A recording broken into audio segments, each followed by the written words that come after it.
ჩვენი ინფორმაციით 5 ტიპი არის დაზარალებული, 3 ზუსტად ვიცით, ეს არის ჩვენი პარტიიდან, კონსერვატიული პარტიიდან თენგიზ მაზმიშვილი, ასევე არის კახა ბერიშვილი და როსტომ ჟორდანია ხალხის პარტიიდან. ამასთანავე კიდევ 2 ადამიანი გვაქვს ინფორმაცია, რასაც ვაზუსტებთ.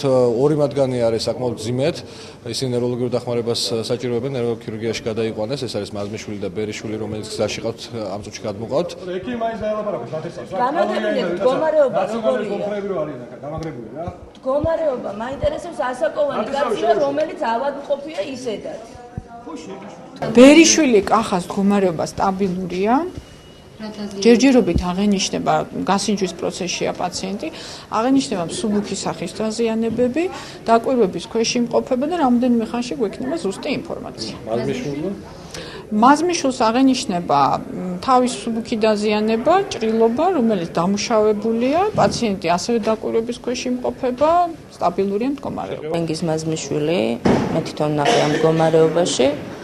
თავის ქალა ქონდა, ვერ აგიღწევთ, ჩემი ხელით ძარღვი, რომელიც კაპილარი იყო, ძარღვი იყო, ჩემი ხელით დავდე თავის გალაზე, გადაუკარი თავის გალა, უჩანდა ძვალი.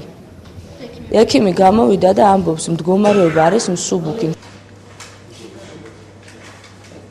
მშვიდობიან გვინდა გამოგიხადა ჩვენი პროტესტი, დახვდა სპეცნაზი თავის მასკიანები და რა ვიცი, აბჯრებით და არ დაინდეს არც მამაკაცების რა საუბარია, ქალბატონები არ დაინდეს.